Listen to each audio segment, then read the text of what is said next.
तो दोस्तों आज मैं री starting life in another world के सीजन 1 के 13th एपिसोड को एक्सप्लेन करने जा रहा हूं। वीडियो स्टार्ट करने से पहले मैं आपको पिछले एपिसोड का एक शॉर्ट रिकैप दे देता हूं। पिछले एपिसोड में हम देखे थे कि सुबारू फाइनली विच फिंड्स को हराकर अपनी कर्ज वाली प्रॉब्लम को सॉल्व कर दिया था। इससे उसके पुराने लूप्स खत्म हो जाते हैं और उसके बाद एमिलिया को रॉयल सिलेक्शन की मीटिंग के लिए कैपिटल सिटी के कासल में बुलाया जाता है। वो अपने साथ सुबारू को ले जाना तो नहीं चाहती थी, पर क्योंकि पिछली फाइट में उसका गेट डैमेज हो गया था तो फिलिक्स से उसे वो हील करवाना था। कैपिटल सिटी में पहुंच सुबारू की मुलाकात बहुत से लोगों से होती है और फिर अगले दिन जब मीटिंग की बारी आती है तो सुबारू को इनमें छोड़ वो रुजवाल के साथ मीटिंग के लिए निकल जाती है। सुबारू कुछ भी करो उस मीटिंग में पार्टिसिपेट करना चाहता था, इसलिए वो प्रिसिला की मदद से कासल के अंदर चला जाता है। वहाँ उसकी मुलाकात राइनहार्ड से भी होती है और वो फिलिक्स के बारे में उससे जानना चाहता था, लेकिन तभी फिलिक्स की एंट्री होती है। राइनहार्ड बताता है कि फिलिक्स ही रॉयल सिलेक्शन की फाइनल कैंडिडेट है और इसी के साथ रॉयल सिलेक्शन स्टार्ट होती है, जहाँ हमारा पिछला एपिसोड एंड हो गया था। अगर आप वो पिछली वीडियो देखना चाहते हैं तो वीडियो के एंड में दी गई प्लेलिस्ट चेकआउट कर सकते हैं। तो चलिए बिना किसी देरी के अपनी आज की वीडियो को स्टार्ट करते हैं। एपिसोड की शुरुआत फिलिक्स की एंट्री से होती है, जो कि राइनहार्ड के पास पहुंच उसे लात मारने की कोशिश करती है, क्योंकि वो नहीं जानती कि राइनहार्ड उसे यहाँ क्यों लाया है। उसकी मुलाकात यहाँ सुबारू से भी होती है और उससे मिलकर वो काफी खुश होती है। और तभी मार्कोस कहता है कि अगर उसका हंसी मजाक अपने दोस्तों के साथ हो गया हो तो वो आकर बाकी कैंडिडेट्स के साथ खड़ी हो जाए। फिलिक्स ऐसा ही करती है और तभी राइनहार्ड उसके हाथ में इंसिग्निया रख देता है, जिससे इंसिग्निया ग्लो करने लगता है और सभी लोग ये देख कंफर्म हो जाते हैं कि वो ही हमारी 5वीं कैंडिडेट है। और इसी के साथ रॉयल सिलेक्शन की मीटिंग स्टार्ट हो जाती है। सबसे पहले राइनहार्ड से पूछा जाता है कि वो फिलिक्स से कैसे और कब मिला। राइनहार्ड बताता है कि उसकी मुलाकात 1 महीने पहले फिलिक्स से स्लम्स के अंदर हुई थी, यानी कि वो स्लम से बिलोंग करती है और कुछ नोबल लोग इससे खुश नहीं थे और फिलिक्स की बेइज्जती करने लगते हैं, जिसमें प्रिसिला भी शामिल थी। फिलिक्स उसे फाइट के लिए चैलेंज करती है, जहां प्रिसिला अपने फायर मैजिक का इस्तेमाल करने ही जा रही होती है, लेकिन एमिलिया और राइनहार्ड उसे ऐसा करने से रोक लेते हैं। एमिलिया प्रिसिला पर चिल्लाती भी है कि वो एक बच्ची पे आखिर किस तरह फायर मैजिक का इस्तेमाल करने जा रही थी, उसे यहाँ से माफी मांगनी होगी। लेकिन प्रिसिला कहती है कि मैं माफी नहीं मांगूंगी, बल्कि तुम्हें माफी हमसे मांगनी चाहिए कि तुम पैदा हुई। बेसिकली सभी लोगों का मानना है कि एमिलिया का विच ऑफ एनवी के साथ कोई तो कनेक्शन है, क्योंकि वो बिल्कुल उसी की तरह दिखती है। और एमिलिया की बेइज्जती होता देख सुबारू काफी गुस्सा हो रहा होता है, लेकिन सभी लोग उसे वार्न करते हैं कि वो ऐसा कुछ ना करे कि जिससे मीटिंग खराब हो। मीटिंग फिर वापस से कंटिन्यू होती है और सभी कैंडिडेट्स को एक एक करके अपना इंट्रोडक्शन देने के लिए बुलाया जाता है, जिनमें सबसे पहली प्रिसिला थी। प्रिसिला कहती है कि ये दुनिया मेरे अराउंड चलती है, यानी कि सभी लोगों पर मैं हुकूमत करूंगी और सभी लोगों को अपनी जूती के नीचे रखूंगी। इसके बाद बारी आती है क्रैश की, जो कहती है कि ड्रैगन का ये शहर नहीं बल्कि हम लोगों का शहर है, इसलिए मैं कुछ भी करके ड्रैगन को इस शहर से भगाने की कोशिश करूंगी। और फिर शीशे की बारी आती है, वो कहती है कि मैं मर्चेंट की फैमिली से बिलोंग करती हूँ और सबसे ज्यादा लालची हूँ। मुझे दुनिया की हर एक चीज चाहिए, जिसमें ये किंगडम भी शामिल, और मैं हर एक चीज पर हुकूमत करूंगी। इसके बाद एमिलिया की बारी आती है, जो कहती है कि मैं एक ऐसा शहर बनाने जाती हूँ जहाँ सभी लोगों को इक्वली ट्रीट किया जाए। फिर फिलिक्स को अपना इंट्रोडक्शन देने के लिए बुलाया जाता है, लेकिन फिलिक्स कहती है कि उसे अपना इंट्रोडक्शन देने की जरूरत नहीं, क्योंकि वो रॉयल सिलेक्शन का पार्ट बनना ही नहीं चाहती है। उसे वापस से पूछा जाता है कि क्या वो रॉयल सिलेक्शन से विड्रॉ कर रही है, जिस पर वो हाँ में जवाब देती है।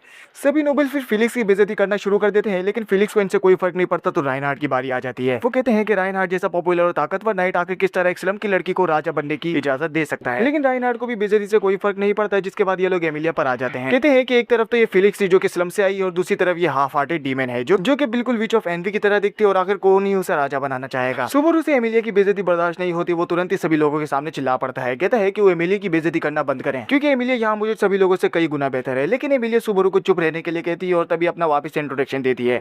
वो इस बार ये भी बताती है कि वो स्पिरिट आर्ट यूजर है और साथ ही उसने पक नाम के स्पिरिट के साथ कॉन्ट्रैक्ट बना रखा है। सभी लोग पक का नाम सुन उसकी रिस्पेक्ट करने लगते हैं, क्योंकि उसे कंट्रोल करना आसान नहीं है। लेकिन इसके बाद वो एमिलिया से सवाल करते हैं कि आखिर ये सुबारू उसका क्या लगता है, जिस पर सुबारू आकर अपना इंट्रोडक्शन देता है। कहता है कि मैं नार्स की सुबारू हूँ और मैं एमिलिया को इस कंट्री का रूलर बनाना चाहता हूँ, और साथ ही मैं उसका सबसे बेस्ट नाइट हूँ। ये सुन जूलियस तुरंत ही आगे आता है। सुबारू से वापस पूछता है कि क्या वो सच में डिक्लेयर किया है कि वो एक नाइट है, जिस पर सुबारू हाँ में जवाब देता है। जूलियस फिर उससे उसके अचीवमेंट्स के बारे में पूछता है और ये भी पूछता है कि आखिर उसने नाइट बनने के लिए क्या क्या किया है। वो बताता है कि वो बहुत ज्यादा कमजोर है, लेकिन उसकी रिजॉल्व इतनी कड़क है कि वो तब भी एमिलिया को इस कंट्री का रूलर बनाने में कामयाब हो जाएगा। लेकिन जूलियस कहता है कि कमजोर होना नाइट्स के लिए काफी शर्मनाक बात होती है, क्योंकि वो हम सभी लोगों के सामने ये कहा है, तो यानी वो हम नाइट्स को काफी कमजोर मानता है। एक तरीके से वो सभी नाइट्स की बेइज्जती किया है। लेकिन सुबारू कहता है कि मुझे तुम नाइट्स की बिल्कुल भी परवाह नहीं, मैं एमिलिया की बेइज्जती होता नहीं दे सकता, क्योंकि वो काफी ज्यादा स्पेशल है। जिस पर जूलियस एग्री करता है, लेकिन कहता है कि वो एमिलिया की एक तरीके से बेइज्जती करवा रहा है। वो पूछता है कि आखिर वो उसे डिफेंड क्यों कर रहा है, क्या वो खुद अपने आप को डिफेंड नहीं कर सकती? यानी कि अगर एक रूलर जो कि अपने आप को डिफेंड नहीं कर सकता, वो कंट्री को क्या ही डिफेंड करेगा। यानी कि एमिलिया की सभी लोगों के सामने बेइज्जती ऑलरेडी हो चुकी है। और सुबारू जैसे ये बात रियलाइज करता है तो उसकी पूरी दुनिया हिल जाती है। एमिलिया सुबारू को तुरंत रोकती है और सभी लोगों से माफी मांगती है। कहती है कि सुबारू मेरा नाइट नहीं है। इसके चलते सुबारू को ये रूम छोड़कर जाना पड़ता है और मीटिंग वापस से कंटिन्यू होती है। तभी ओल्ड मैन रोम की एंट्री होती है, जो कि फेल्ड को उठाकर ले जाने लगता है, पर राइनहार्ड उसे रोक लेता है और सभी नाइट्स उस पर अपनी तलवार तान देते हैं। फेल्ड सभी को रुकने के लिए कहती है, पर मार्कोस कहता है कि वो अब रॉयल सिलेक्शन की कैंडिडेट नहीं है, तो हम उसके कोई ऑर्डर नहीं मानने वाले। जिसके चलते वो वापस से कहती है कि मैं इस रॉयल सिलेक्शन को करने के लिए तैयार हूँ, और इस तरह वो इसकी कैंडिडेट बन जाती है। और वो बताई थी कि ओल्ड मैन रोम उसकी फैमिली की तरह है, तो नाइट्स उसे कुछ देर के लिए यहाँ से बाहर ले जाते हैं। फेल्ड को फिर अपना इंट्रोडक्शन देने के लिए बुलाया जाता है। वो बताती है कि उसे नोबिलिटी, नाइट और इस पूरे किंगडम से नफरत है। वो सभी कुछ डिस्ट्रॉय कर देगी और सब कुछ दोबारा से बनाएगी। इस दौरान राइनहार्ड उसका नाइट बन जाता है और रॉयल सिलेक्शन फाइनली बिगिन होता है। सीन कट होकर सुबारू पर आता है, जहाँ राइनहार्ड और फिलिक्स उसे चेयर अप करने की कोशिश कर रहे होते हैं कि तभी जूलियस की एंट्री होती है, जिसे देख सुबारू गुस्सा हो जाता है। जूलियस सुबरू से कहता है कि अपने वर्ड्स को केयरफुली चूज करना, कभी तुम वापस से एमिलिया की बेइज्जती ना कर बैठो। सुबरू पूछता है कि वो यहाँ क्यों आया है, जिस पर वो कहता है कि मैं तुम्हें अपने साथ कहीं ले जाना चाहता हूँ। और फिर अगले सीन में हम सुबरू को अरीना में देखते हैं। बेसिकली जूलियस सुबरू को फाइट के लिए चैलेंज किया है और सुबरू गुस्से में उसका चैलेंज एक्सेप्ट भी कर लिया है। सभी नाइट्स इनके ड्यूल को देखने के लिए आ रखे थे और राइनहार्ड उसे समझाने की कोशिश करता है, पर जूलियस का कहना था कि सुबरू ने सभी के सामने हम नाइट्स की बेइज्जती करी है और क्योंकि सुबरू ने खुद मेरे चैलेंज को एक्सेप्ट कर लिया है तो अब राइनहार्ड इसमें दखल नहीं दे सकता। और इसी के साथ जूलियस और सुबरू की फाइट शुरू होती है। सुबरू भागता हुआ उसके ऊपर मट्टी फेंकता है, पर ये जूलियस पर काम नहीं करती, जहाँ जूलियस उसकी धुलाई करना शुरू कर देता है। हम जान पाते हैं कि जूलियस से भी ताकतवर नाइट्स में सेकंड नंबर पर आता है और साथ ही ये लोग अपनी लड़ाई में लकड़ी की बनी तलवार का इस्तेमाल कर रहे थे। सुबरू की धुलाई होती जाती है और ये खबर रॉयल सिलेक्शन तक भी पहुंच जाती है कि जूलियस और सुबरू के बीच ड्यूल चल रहा है। एमिलिया सुन शॉक हो जाती है, पर कोई भी उसे रोकने के लिए तैयार नहीं था क्योंकि सुबरू ने जूलियस के चैलेंज को खुद अपनी मर्जी से एक्सेप्ट किया है। लेकिन एमिलिया जानती है कि सुबरू से नहीं हरा पाएगा तो वो भागती हुई उनके ड्यूल को रोकने के लिए जाती है। सीन कट होकर सुबरू पर आ जाता है और अब सभी नाइट्स को उसके ऊपर तरस आने लगा था। सुबरू बेसिकली हार मानने के लिए तैयार नहीं था, लेकिन वो जूलियस पर अब तक एक भी अटैक नहीं कर पाया था। जूलियस सुबरू से हार मानने के लिए कहता है क्योंकि अगर वो और ज्यादा फाइट किया तो मारा जाएगा, लेकिन सुबरू हार मानने के लिए तैयार नहीं था और तभी एमिलिया की यहाँ एंट्री हो जाती है जो कि दोनों को रुकने के लिए कहती है। जूलियस तो रुक जाता है, पर सुबरू इसका अपॉर्चुनिटी का फायदा उठाकर क्षमा की स्पेल इस्तेमाल कर जूलियस पर अटैक करने के लिए आगे बढ़ता है, लेकिन जूलियस उसके बाद भी उसे हरा देता है और जूलियस के इस अटैक से सुबरू बेहोश हो गया था। शाम हो जाती है, सुबरू की आंखें एक रैंडम कमरे में खुलती है। एमिलिया उसके बराबर में बैठी थी, कहती है कि मुझे तुमसे जरूरी बात करनी है। वो पूछती है कि जूलियस से वो फाइट क्यों किया, जिस पर वो बताता है कि मैं उससे बदला लेना चाहता था, उसने मेरी बेइज्जती करी, कहा कि मैं एमिलिया का नाइट बनने के काबिल नहीं हूँ। एमिलिया ये सुन शॉक होती है क्योंकि उसे लगा था कि सुबरू शायद किसी इंपॉर्टेंट रीजन के चलते जूलियस से फाइट किया होगा, लेकिन ऐसा नहीं था। वो कहती है कि वो रोजवाल के साथ आज मेंशन जा रही है और सुबरू को यही कैपिटल में रुक के अपना इलाज करवाना होगा क्योंकि उसने एक बार और मैजिक का इस्तेमाल किया है जिससे उसका माना गेट और भी ज्यादा डैमेज हो गया है। सुबरू ये जानकर शॉक हो जाता है कि एमिलिया उसे यहीं छोड़ जा रही है। वो उससे वजह पूछता है तो वो बताती है कि जब भी मैं तुम्हारे करीब होती हूँ तो तुम अपनी जी जान लगाकर मुझे बचाने की कोशिश करते हो और मुझे डिफेंड भी करते हो, जिसके चलते तुम्हारी जान हमेशा खतरे में पड़ जाती है। सुबरू कहता है कि मैं ये सब तुम्हारे लिए करता हूँ, जिस पर वो कहती है कि ऐसा बिल्कुल नहीं है, तुम ये सब अपने लिए करते हो और अब से झूठ बोलना बंद कर दो वरना मैं गुस्सा हो जाऊंगी, क्योंकि मैंने तुमसे कभी भी ये सब करने को कहा ही नहीं था कि कासल और मुझे डिफेंड करो। मैंने बस तुम्हें इनमें रुककर इंतजार करने के लिए कहा था और ये भी कहा था कि अपने मैजिक का इस्तेमाल मत करना, लेकिन तुमने मेरी एक नहीं सुनी। सुबरू कहता है कि मेरा यकीन करो मेरे पास एक वैलिड रीजन था, लेकिन जब एमिलिया रीजन के बारे में पूछती है तो सुबरू उसे नहीं बता पाता क्योंकि बेसिकली रिटर्न बाय डेथ के बारे में बताना हो जाएगा और साटेला फिर यहाँ उसके दिल पर दर्द करना शुरू कर देगी। एमिलिया वापस से कंटिन्यू करती है कि तुमने मेरा एक भी वादा नहीं निभाया और अब मैं तुम पर ट्रस्ट नहीं कर सकती, आखिर मुझे बताओ कि तुम मेरी इतनी ज्यादा मदद क्यों करते हो। सुबरू कहता है कि वो नहीं जानती, पर उसने मेरी काफी ज्यादा मदद करी और मैं बस उसके एहसान को लुटा रहा हूँ। लेकिन एमिलिया कहती है कि मुझे ऐसा कुछ याद नहीं, जिस पर सुबरू कहता है कि यही सच्चाई है और इसी दौरान वो गलती से उसे रिटर्न बाय डेथ के बारे में बताने लगता है, जिसके चलते साटेला उसके दिल को पकड़ लेती है और उसे वापस से दर्द होता है। सुबरू उसके आगे कुछ नहीं कह पाता, जिस पर एमिलिया कहती है कि तुम मुझे वापस से कुछ नहीं बताने वाले, अगर तुम ऐसे ही करते रहोगे तो मुझे कुछ समझ में नहीं आएगा और मैं तुम पर ट्रस्ट नहीं कर पाऊंगी। सुबरू दर्द के चलते अपने इमोशंस को कंट्रोल नहीं कर पाता और फ्रीक आउट होकर कहता है कि मैंने तुम्हारी काफी ज्यादा मदद करी है, तुम्हारी हर बार जान बचाई है, मैंने अपनी जान दांव पर लगाकर तुम्हारा इंसिग्निया लुटाया, तुम्हें एल्सा से बचाया और मेंशन में भी तुम्हारी काफी ज्यादा मदद करी, तुम पर मेरा बहुत बड़ा एहसान है और तुम्हें वो सब कुछ एक साथ चुकाना होगा। वो कहने जा ही रहा होता है इसलिए मुझे अपने पास रहने दो, लेकिन तभी एमिलिया उसे बीच में रोक देती है, कहती है कि मैं अब सब कुछ यही खत्म कर रही हूँ और मैं तुम्हारे एहसान को तुम्हें वापस लौटा दूंगी। वो फिर यहाँ से जाने लगती है, कहती है कि मुझे लगता था कि सुबरू तुम मुझे स्पेशल बंदे की तरह ट्रीट नहीं करोगे, लेकिन सुबरू कहता है कि ये इम्पॉसिबल है, तुम मेरे लिए काफी ज्यादा स्पेशल हो। ये सुने एमिलिया तुरंत ही नाराज होकर यहाँ से निकल जाती है और एमिलिया के निकलते ही सुबरू रोने लगता है और यही हमारा ये एपिसोड एंड हो जाता है। अब इस एनीमे में आगे क्या होने वाला है वो आपको अगली वीडियो में पता चलेगा। बाकी वीडियो अच्छी लगी हो तो लाइक जरूर कीजिएगा।